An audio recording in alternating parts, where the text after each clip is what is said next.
প্রাণবন্ধু দেখাও তারে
এই গানগুলি এখনকার শিল্পীরা গাইতে চায় না।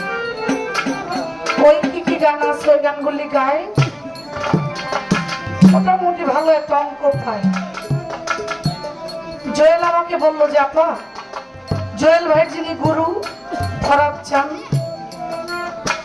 প্রায় মাহফিলে আমাকে মাইনা করে রাখে ওই 2-4টা সাধকের বাণী শোনার জন্য, যদিও আমি পারি না। জয়েল বললো যে আপা আমার একটা গান করে দেন। আমি বললাম ভাই ওইখানে যদি ওই গানগুলি হয়, আমি কিন্তু ভাই গানগুলি জানি না। কয় না সাধকের একটা জায়গা, তারা সাধকের গান শোনে, আমরা 2-4টা সাধকের বাণী গাইয়েন। আসলে এসে দেখলাম সত্যি আপনারা খুব মুহূর্ত, খুব মুহূর্ত।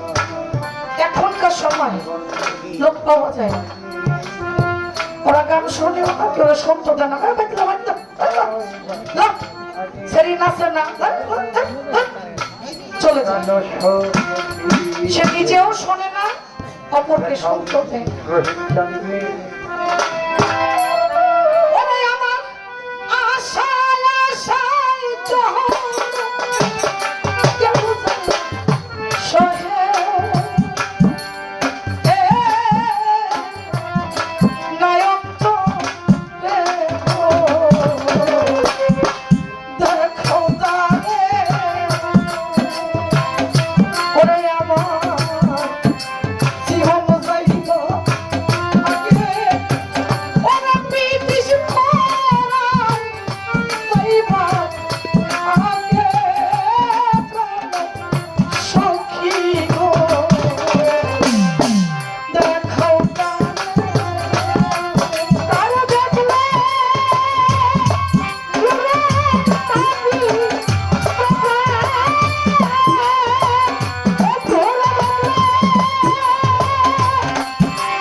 Yeah.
ছেলে পেট বাজায়, ওর বয়স প্রায় 38। ও এখনো বিয়ে করেনি। তা শোনার পরে আমি একটু হাসলাম, বললাম পিটিস তুমি বিয়ে করো নাকি? আপা আপনি একদিন আমার বাড়িতে যাবেন, দাওয়াত রইল। তা কামরুল দেওয়ানের সাথে আমার গান খুলনাতে, রুহুল আমিন বাবাজির সাথে গান ছিল। তার এক ছাত্র আছে হারমোনি বাজায়, জাফর। জাফরের বাড়িতে গান শেষ করে আমি ওর বাসায় গেছি।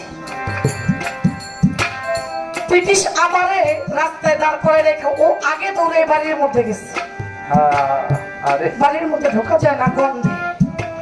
ব্রিটিশের আব্বা দীর্ঘ বৎসর বিছানায় পায়খানা প্রস্রাব করত, 8টা 10টা খাতা পায়খানা প্রস্রাব কইরে ভইরা রাখত। ওই সব জমাইয়া ধুয়ে দিত। ও সারা রাত্র গান বাজাইয়া বাসায় যাইয়া ওই গুয়ের খেতা মুখ সব ধুয়ে রোদে দিয়া ওর বাপটারে কোলের মধ্যে নিয়ে গালে শুনে বাবু কি খাবা? আরে বাবা পিটু আমি দুধ খাবো। মানে বিছনায় পড়লে তো মানুষ ছোট হয়ে যায়। ব্রিটিশের কোলে বসে মনে হয় যে একটা গর্বের সন্তান যেমন দুধ খাওয়ার বাচ্চা মায় কোলে নেয়, ওরকম বাবারে কোলে নিয়ে ছোট ছোট করে রুটি ছিঁড়ে ছিঁড়ে খাওয়াই। আমি বললাম ব্রিটিশ তুমি হয়তো আমার ধর্মের না, তুমি আর এক ধর্মের। আজকে দেখে গেলাম দুই চোখে বাবার খেজমত কেমন করতেছে। পরের জন্য বিয়ে করি না, পরের মেয়ে আইসা তো আর আমার বাবার গোমর সাফ করবে না। আইসাই দুদিন পর করবো যে তোর এভাবে পায়খানা প্রস্রাব করছে, সাফ করবো কেন? সাথে সাথে আলাদা হয়ে যাবে। তাই ওর আপা কিছুদিন আগে চলে গেছে ওর ছেলে। আমার মুখের দিকে তাকায় চোখের পানি ছাড়ে। আপা আমি বাসায় ঠিকই যাই, কিন্তু যার গোমর সাফ করছি ওই খাতাগুলি খালি হাতায়। এখন আর কেউ পায়খানাও করে না, কেউ প্রস্রাবও করে না।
জীবন যাইবার আগে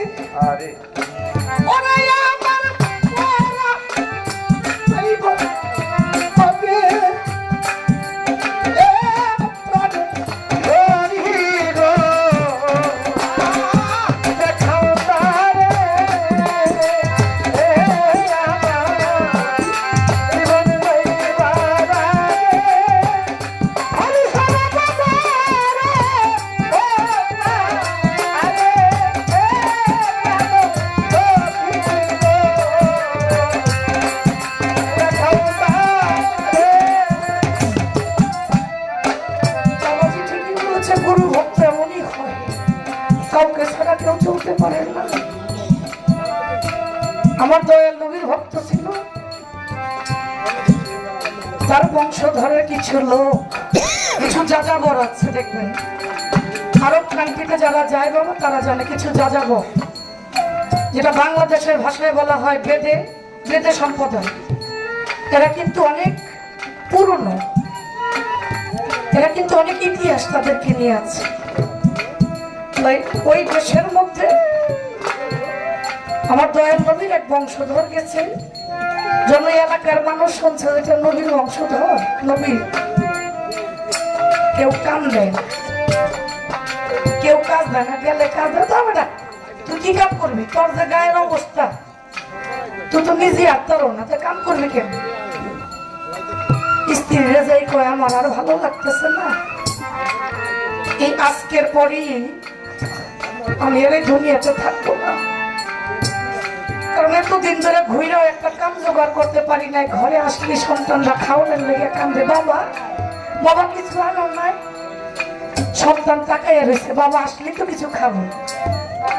তো বাবা হইয়া যেত কিছু আনতে পারি না, যদি আমি মারা যাই তাহলে পোলাপান একদিকে যাই একটা কিছু কইরা খাবে। স্ত্রী পায়ে হাত দিয়ে কয়ে তুমি যাইও না, প্রয়োজনে আমরা মাটি কামড়াইয়া থাকি। তুমি যদি চলে যাও, একটা নারীর জন্য একটা স্বামী হলো বরদাস। যেই নারীর স্বামী নাই, যার বরদাস নাই বাবা, একজন নারীর সবচেয়ে উত্তম বন্ধু হইল তার স্বামী। স্ত্রী কয় তুমি যাইও না, তুমি গেলে আমি না বাঁচতে পারবো না। হঠাৎ করেই দেখে একটা গাছের গোড়ায়, আগের মানুষ, আমি ছোটবেলা যখন দোহারি করতাম তখন দেখলাম একবার টিপ পিড়াইতো হাতে হাতে, তখন আমি একেবারে ছোট, ওই টিনে বাড়ি দিত আর কইতে একটা ঘোষণা একটা ঘোষণা, কইতো না কোথায় কি হবে না হবে এই আলোচনাগুলি ওই টিনে বাড়ি দিয়ে করত। হঠাৎ করেই বলতেছে আগামীকাল জুমাবার যাবে দরবারে যাইয়া কুস্তি খেলা হবে, সবার গেলাম আমন্ত্রণ করিয়া।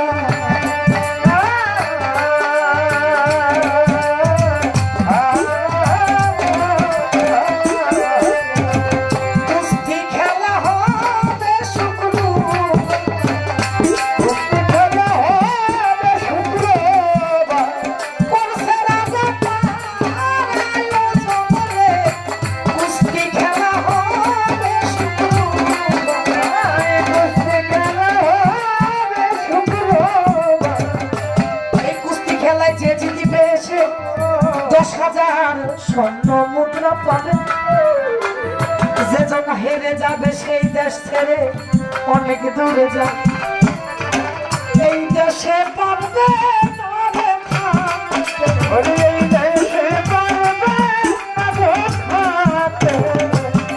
দৌড়ে যায়। কই দিদি একটা ব্যবস্থা হয়ে গেছে, কয় কি কয় আমার ঘরে এই দেশে থাকা লাগবে না, কাল শুক্রবার জুমার পরে এই দেশের রাজা কুস্তির আয়োজন করেছে, এই কুস্তিতে যারা জিতবে তারা 10,000 স্বর্ণ মুদ্রা পাবে, আর যে জিতবে না ওর এই গ্রাম দেশ থেকে তারাই দিবে। তাই আমি যাবো। হ্যাঁ কই কি যে লোক হাঁটতে পারে না, কতদিন না খাওয়া, তুমি গেলে আর বাঁচবা? আমি তো মরার জন্য তো যাব, আমি তো আর বাঁচার জন্য যাব না। সকাল রাত্র গেল, সকাল হলো, জুমা বারাসিয়া গ্রামের মানুষ হাইটা চলে কুস্তির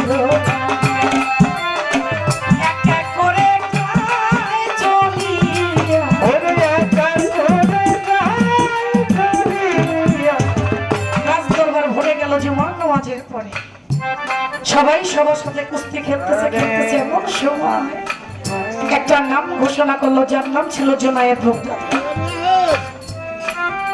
এই জোনায়েদ বগদাদী ছিল এই বগদাদের পালোয়ান। তার গায়ে এত শক্তি ছিল তাকে কেউ হারাইতে পারে না। সর্বশেষ রাজার উজিরে ওইখানে ঢঙ্কায় বাড়ি দিয়ে এখন খেলবে জোনায়েদ বগদাদী। রাজি কে আছেন হাত জাগান, কেউ একবারে হাত জাগায় না।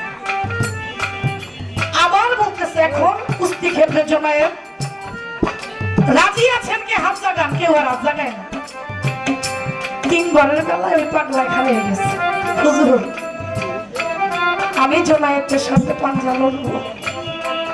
রাজদরবারে মানুষ খটখট করে আসে, কয় দেখ বলো দেখ ওই কি। যেই জোনায়েদের নাম শুনলে মানুষ থরথর করে কাঁপে, আর ওর গায়ে নাই 8-9 ওজন, ওই বলে হেলে কুস্তি খেলবে। পাইবে না বুঝছে কর, যদি জিতো তাহলে 10,000, আর যদি হারো তাহলে কিন্তু দেশ ছাড়া করে দিব। হুজুর আমি খেলবো। খেলার একটা প্রস্তুতি হয় না, একজন একজনের সাথে মুসাফার হয়। ওই পাগলায় জোনায়েতের কানে কানে কয় জোনায়েত, জোনায়েত রে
নবীর বংশধর। জোনায়েদ কয় তুমি কার বংশধর?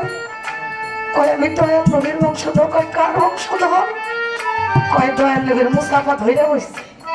জোনায়েদ অনেকদিন ধরে না খাওয়া। জোনায়েদ আমার সন্তান বলি পেটে ভাত নাই। জোনায়েদ ভাই তুমি যদি আজকে আমার একটু জিতাইয়া দাও ভাই, আমি সারাটা জীবন তোমার কাছে ঋণী হয়ে থাকবো। আমার পুরা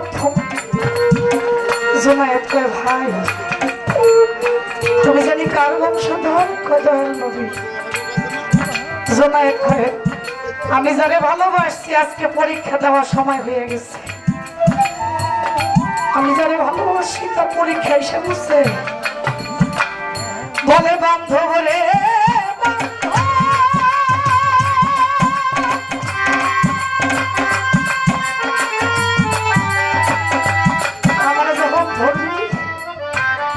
যখন মারবি তখন বলবি ইয়া মুহাম্মদ, ইয়া মুহাম্মদ, ইয়া মুহাম্মদ। আমি যারে ভালোবাসি আমার এই মুহাম্মদের নামটা নিয়ে আমারে মানিস। পাগলায় যখন ওই পাগল যাইয়া জোনায়েদরে ধাক্কা যখন দেয়, জোনায়েদ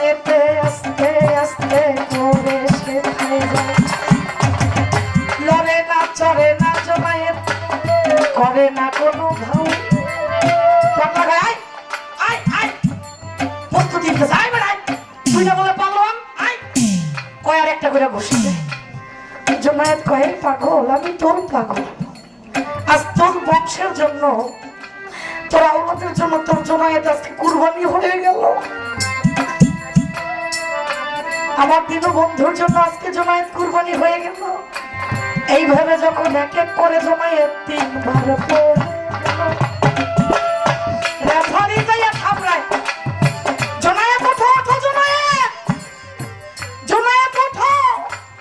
তুমি না বলে পালোয়ান, তোমার জন্য মান সম্মান থাকবে না। জোনায়েত ওঠো, টেবিলে খালি থাপড়ায় জোনায়েত ওঠো না।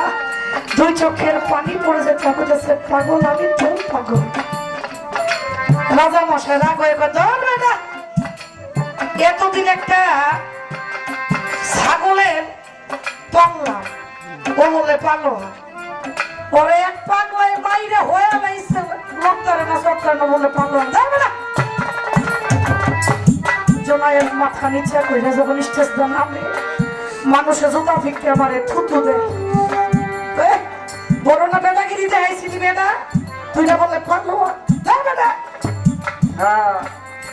জোনায়েত মাথা নিচে করে চোখের পানি ছাড়ে কয় পাগল আমি তোরে ভালোবাসে শেষ হয়ে গেছি, শুধু তোরে ভালোবাসে। 10,000 স্বর্ণ মুদ্রা নিয়ে পাগল গেল তার বাড়ি। দিন শেষ হয়ে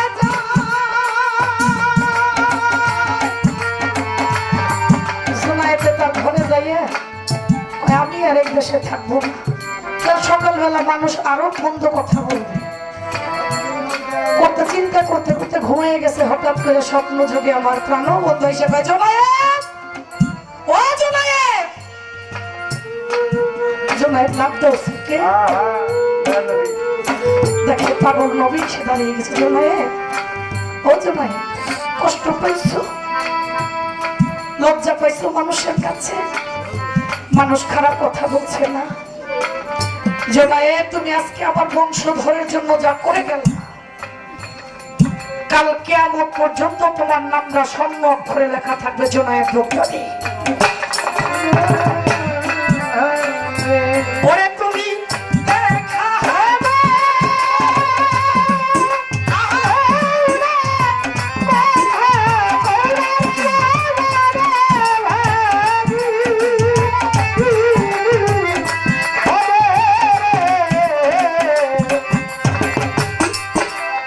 ভক্ত, এই হইল ভক্ত। এরকম ভক্ত যদি না হওয়া যায় তাহলে মালিকের দেখা পাওয়া যায় না। ত্যাগ স্বীকার না করলে ত্যাগ পাওয়া যায় না। আমার মা বলে যেই পর্যন্ত গায়ে লাগে না গন্ধ ওই পর্যন্ত বোঝা যায় না ভালো আর মন্দ। যেই পর্যন্ত গায়ে গন্ধ লাগবে ওই পর্যন্ত ভালো মন্দ বোঝা যাবে না। আমার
ও